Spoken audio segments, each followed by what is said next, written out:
Kita langsung saja begitu ya, langsung saja membahasnya bersama dengan salah satu seorang perempuan yang juga sukses, pasti Anda juga kenal dekat. Seperti apa sebenarnya sepak terjangnya, rekam jejaknya sebelum akhirnya punya bisnis sendiri dan ingin menghidupi juga sense of business untuk para kaum wanita lainnya.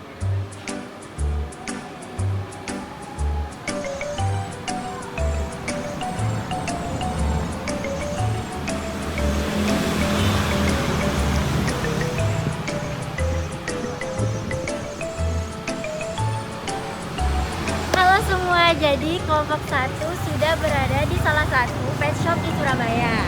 Kebetulan kita sudah janjian pada ownernya. Yuk, mari kita lihat. Yuk, langsung aja.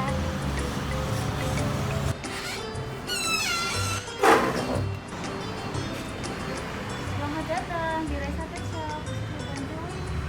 Kami ingin bertemu pemilik Raisa Pet Shop, Mbak. Kebetulan sudah janjian.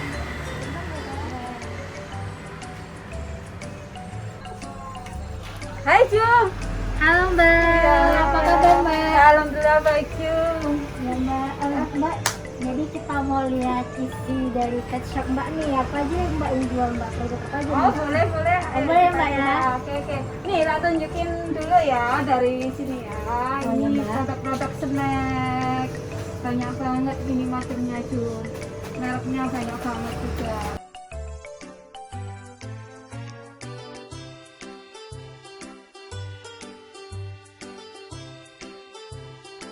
Selain snack tadi, ini jus, kita ada makanan kering, banyak macamnya. Jadi kucing itu tidak hanya makanan kering, ada juga makanan basah. Ini makanan basahnya. Terus di sini juga lengkap, ada juga kalau mau mandiin kucing dan anjingnya sendiri, kita sediain sampo juga. Sampo-samponya. Terus juga ada aksesoris kayak kalung, gunting, obat-obatan juga lengkap loh Ju, di sini Ju. Oh iya Mbak, ada obat-obatan juga ya Mbak ya? Oh, Mulai obat cacing. ini obat mainan gitu. kucing, anjing ya Mbak ya? Iya, ada mainan kucing, anjing, semuanya lengkap kok Ju di sini Ju. Kalau hewan-hewan lain ada nggak Mbak, kayak glider buat mainannya gitu, atau yang mainan yang lain nggak ada Mbak? Ada sih Ju, untuk ini kita dominan ke kucing, anjing gitu, hamster. Kalau Oh, dari hamster. ini ya. Oh. Nah, selain itu ya, tadi produk-produk yang aku tunjukin, makanan bakso, aksesoris, ya kan? Nih juga ada pasir, macam-macam pasir juga banyak Ju. Ada yang bisa ngumpal, nggak bisa ngumpal gitu, merek-mereknya juga banyak. Aromanya juga ada ya Mbak, yang beda-beda ya? Wah, lengkap banget, sampai kopi aja ada loh Ju. lengkap banget ya, Mbak. Iya, lavender, apel semua ada di lengkap, dan jenis-jenis mereknya juga banyak banget juga. Ya Ju, aku tunjukin ke dalam yuk. Oke Mbak. Aku tunjukin stok-stok barang di Raisa Pet Shop biar tahu seperti ini. Wah, banyak ya Mbak. Iya, dulu nggak seperti ini Ju, waktu awal buka. Ini berapa banyak ini Mbak kira-kira karungannya? Ada kalau ini Berapa sekitar- kilo? Kalau ini 20 kilo. Satu gini ya. 20 kilo berapa karung Mbak? Sekitar 500 karung ada gitu, Wah, sama yang di atas 500 karung. banyak banget. Yang di atas boleh dilihat Mbak? Iya, ayo sini biar oke, kalian tahu semua ini produk-produknya dan ini tempat penyimpanannya, Ju. Ini makanan itu, Ju, makanan kaleng seperti ini. Ini Jadi yang banyak tadi, banget ya, ah. banyak banget ya Mbak ya. Iya, sampai enggak bisa lewat ya, Ju, ini, Ju. Saking penuhnya gudangnya. Nah, ini ada makanan basah seperti ini. Oh, saya aja tenggelam nih Iya. Mbak. Ini sampai sampai ke atas juga penuh seperti ini. Dan nggak muat lagi, kayaknya aku sebutin. Waduh, ya Mbak, bener ini Mbak. Iya. Nambah lagi kayaknya Mbak. Iya boleh. Wah Mbak, ternyata banyak banget ya ini barang-barang Mbak. Ini gimana sih Mbak perjalanan Mbak dari awal buka usaha sampai bisa sebesar ini? Bisa Boleh, nggak boleh. kita wawancara Mbak, ngobrol-ngobrol? Oke. Ayo aku aja di tempat lain aja ya, karena di sini kan banyak pembeli. Oke, banyak Mbak, gitu, siap. ya kan? Baik, Mbak. Biar nyaman juga. Iya, ngobrolnya. siap, Biar aku Mbak. cerita dari mulai awal aku buka usaha sampai seperti ini tuh gimana usahanya, Pak. kalau ingin tahu dan tanya-tanya, oke silakan di situ aja. Oke, Oke, Mbak. ayo ikuti kita. Oke, ke bawah. Halo, perkenalkan saya Sylvia Ernayanti, biasa dipanggil dengan Sylvie. Saya mahasiswi kedokteran hewan di Universitas Wijaya Kusuma, Surabaya. Saya selaku owner dari Raisa Pet Shop. Nah Mbak, tadi kan kita udah lihat-lihat nih di toko Mbak, banyak banget barang-barang Mbak. Sebenarnya gimana sih Mbak strategi Mbak dalam membuka usaha itu gimana? Kalau strategi awalnya sih Ju, aku selalu survei lokasi, strategi sapa enggaknya seperti itu. Dan itu tidak butuh waktu 1 hari, aku harus pantau terus untuk beberapa minggu lokasi itu seperti apa, pasarnya gimana, seperti itu. Jadi nggak langsung kita asal-asal buka aja gitu. Dan alhamdulillah setelah aku gunakan strategi itu, selama ini akhirnya aku bisa buka 7 cabang. 7 cabang ya Mbak? Iya, itu selama 3 tahun Ju. Aku iya, merintisnya 3 tahun. Gimana sih Mbak ceritanya kok bisa langsung meledak 7 ini dalam 3 tahun ya Mbak? Iya, dalam 3 tahun itu aku awalnya udah buka 7 cabang. tahun berapa Mbak? Awalnya tahun 2018, Itu cabang pertama Mbak. cabang pertama. Untuk cabang seterusnya Mbak? Itu cabang seterusnya aku buka juga tahun yang kedua, buka tahun 2018 juga. Terus di Raisa Pet Shop 3 tahun 2018 juga, cuma beda bulan aja. Tapi semua itu enggak semudah itu Ju, karena di awal aku juga nggak punya pegawai, jadi harus aku jaga sendiri, yang bener-bener aku layanin sendiri gitu. Oh kayak gitu Mbak. Nah jadi Mbak kan tadi kata Mbak nggak mudah ya untuk terus itu dalam 3 tahun Mbak udah bisa buka 7. Itu modal awalnya tuh berapa sih Mbak gitu loh, modal awal Mbak dirikan pet shop itu berapa gitu, kok langsung meledak gini ya Mbak?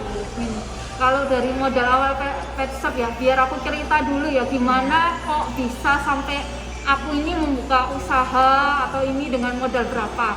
Awalnya sih aku dari pegawai biasa Ju, dari ngumpulin uang dikit demi dikit hasil gajian seperti itu. Terus habis itu aku punya keinginan itu buka makanan waktu itu. Kan yang kalau makanan kan modal nggak seberapa besar kan Ju.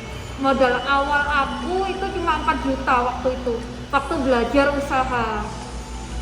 Cuma 4 juta, akhirnya dengan itu aku kumpulin, akhirnya makanan itu aku punya 7 cabang juga Ju waktu itu.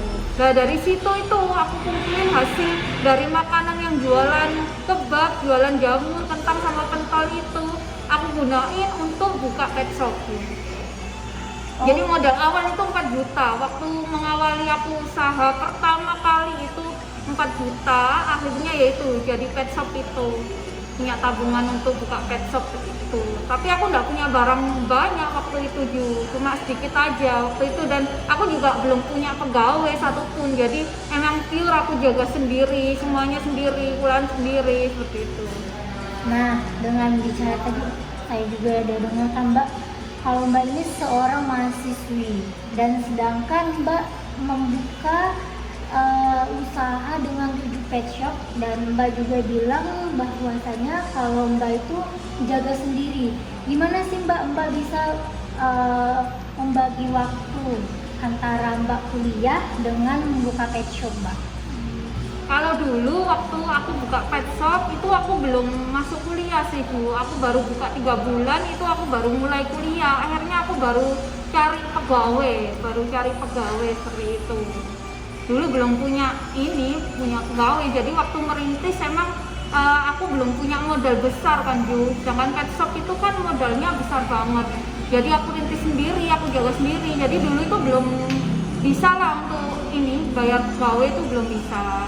Oh jadi Mbak buka sendiri, lalu setelah berkembang Mbak ada pegawai Mbak? Ada pegawai, terus akhirnya aku kuliah itu karena kan banyak yang tanya pada saat aku jualan makanan kucing. Aku ditanya sama orang, Mbak ini kucingku kok gini. Akhirnya pengetahuanku kan dikit, sulit gitu loh. Akhirnya itulah punya keinginan untuk kuliah seperti itu, kedokteran hewan gitu. Mbak, tadi kita udah bicara modal dengan 4 juta, Mbak bisa buka pet shop dengan 7 cabang. Pasti dalam usaha ini pasti ada jatuh bangunnya ya Mbak. Iya, nggak langsung Apa sih Mbak yang hal yang tersulit yang Mbak lalui selama buka usaha ini Mbak? Apa Mbak? Hal yang sulit ya, yang paling sulit menurut saya ini SDM-nya, cari pegawai. Karena pegawai ini juga menentukan kita dalam usaha, karena kita kan nggak jaga sendiri kan Su. Yang paling sulit itu cari pegawai ya, antara satu yang jujur, terus pegawai itu juga harus bisa servis.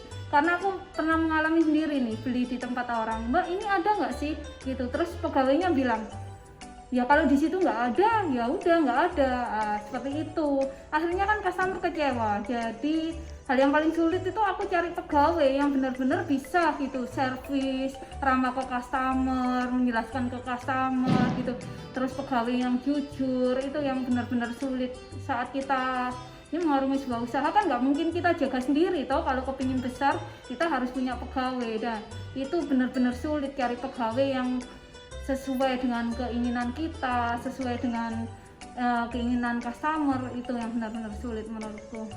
Oh iya Mbak, kalau selain dari kita lihat dari pegawainya, pernah nggak Mbak barang Mbak nih sulit untuk mendapat barang? Itu pernah nggak Mbak kesulitan dari kesediaan produk Mbak? Nah, kalau seperti itu sih tergantung dari pabrik juga sih, tapi selama ini sih lancar asal kita bisa ini melaksanakan strategi sama mengelolanya.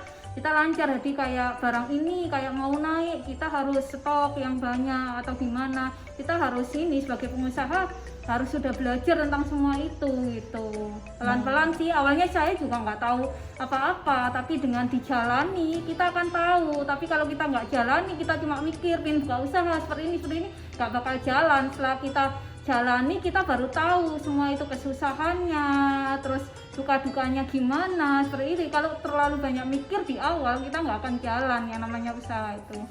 Benar-benar Mbak, berarti kejujuran itu penting ya Mbak ya? Penting banget itu, kejujuran itu yang utama. Terus kita juga harus servis, itu juga utama, karena kita balik aja kalau kita sebagai pelanggan digituin gimana sih, seperti itu. Nah itu kan tadi sulitnya Mbak. Nah sekarang kita ngomong penghasilannya nih Mbak. Penghasilannya tuh berapa sih Mbak? Kan tadi aku udah cerita ya, dari modal utama 4 juta dari yang awal aku buka usaha yang cuma jualan jamur kentang, sampai akhirnya aku memiliki pet shop ya kan. Ya itu butuh perjalanan sih kan, ya butuh waktu, butuh usaha keras gitu juga. Nggak pantang nyerah. Kalau kita lihat dari sekarangnya sih orang pasti lihat wow kayak gitu ya, tapi dari awal itu ya maksudnya nggak langsung gitu. Bahkan aku jualan di hari pertama itu jaga dari mulai jam 8 pagi sampai jam 10 malam, itu aku cuma dapat 46.000 yang di pet shop itu. Hari kedua udah aku jaga dari pagi sampai malam ya kan, itu malah nggak ada yang beli sama sekali, bayangin. Jadi mungkin kalau orang yang nggak punya jiwa yang ini gitu mungkin udah menyerah gitu Ju. Iya Mbak, benar. Nah ini tadi Mbak, ini poin penting nih. Tadi Mbak merasa kalau anak muda yang mau berusaha terus dengan adanya buka pertama aja nggak ada yang beli gitu, atau 46.000 tadi kan hasilnya sedikit, sedangkan modal yang Mbak keluarin 4 juta. Nah untuk bangkit Mbak, bangkit dari rasa malas itu kan tadi kebanyakan nih Mbak anak muda masalahnya kalau udah sekali aja nyoba tapi gagal itu nggak mau lagi nerusinnya. Kalau Mbak gimana nerusinnya itu, dengan apa Mbak? Gini, kalau seseorang udah punya mimpi terus nggak berhasil, janganlah mudah menyerah. Kalau semua mimpi itu tidak boleh tercapai ya, jangan rubah mimpi itu, tapi rubah strategi kalian. Nah penting tadi ya Mbak ya, strategi dalam usaha yang Mbak jelasin tadi. Oh iya benar Mbak, jadi kita tetap harus optimis ya Mbak ya. Tuh penghasilannya tadi nih belum dijawab. Totalnya Mbak, total penghasilannya nih aduh. Sekarang dari 7 toko itu alhamdulillah ya, setelah kerja keras yang segala usaha ya kan, Penghasilannya alhamdulillah sekarang dari 7 cabang itu udah nyampe 1 M lebih itu. 1 M Mbak. 1 M dari Pet semua shop. toko ya. Wah. Itu tapi penghasilan kotor. Jadi Ju, penghasilan 1 M lebih itu bukan penghasilan bersih Ju, itu penghasilan kotor. Nanti masih dipotong untuk bayar pegawai, bayar sewa dan lain-lain gitu nanti gitu. Itu hasil dari 7 toko seperti itu. Enak sih jadi pengusaha kamu. Wah, mantap. Belajar nantilah lebih. Duh Mbak, ini. saya tergiur Mbak buka usaha, tapi saya nggak punya modal Mbak. Nah gini tuh ada Nah, tipsnya gimana tuh, gitu. Mbak? Kamu jangan ini jadi mindsetnya yang harus dirubah gitu. Nah, gimana, Mbak? Pemikiran Gimana? anak-anak sekarang gitu kan, nggak punya modal, nggak punya ini kapan mulainya? Ya itu Mbak, Seperti itu. kapan mulai karena nggak ada modal Mbak. Gimana Nah, Mbak? gini, menurutku ya jangan pernah berprinsip harus ada uang untuk memulai usaha. Tapi coba balik tuh, coba balik harus ada usaha untuk menghasilkan uang. Masuk nggak Ju? Wah, masuk banget Mbak. Berarti usaha ya Mbak yang penting ya Iya Mbak ya. gitu loh. Usaha. Modal ya, kalau menurutku modal itu juga penting. Tapi yang namanya modal itu bukan cuma berupa uang aja Ju. Modal itu bisa modal semangat, modal ini bener, pokoknya Mbak. iya bukan berupa uang aja. Kadang orang kan kalau udah ngomongin usaha pasti uangnya mana, gimana Iya, kan bener, seperti Mbak. itu Bener, gitu loh. bener, bener. Jadi coba balik kata-kataku tadi itu saat kalian memulai usaha. Itu gitu. tuh yang dibutuhkan pertama itu usaha ya Mbak. Iya, usaha gimana caranya menghasilkan uang gitu. Bener Mbak, bener. Hmm. Wah, udah dapet tipsnya nih Mbak. Jadi semangat nih buat usaha. Harus itu Iya. buat anak-anak sekarang Benar, yang benar. mau memulai usaha harus ini. Tuh nanti jujur main-main lah ke pet shop kalau semua lagi kosong kuliahnya Iya, atau apa, benar. belajar lebih banyak tentang ya namanya kewirausahaan itu gimana. Siap Mbak, Ya, nanti di share. Terima kasih ya Mbak, ilmunya sangat Iya, bermanfaat. sama-sama. Terima kasih atas kata-katanya tadi, kata-kata motivasinya sangat membangun ya Mbak untuk kaum Iya. berbahan gitu. Harus semangat ya. Oh benar. Terima kasih ya Mbak. Ya, sama-sama. Iya, Mbak.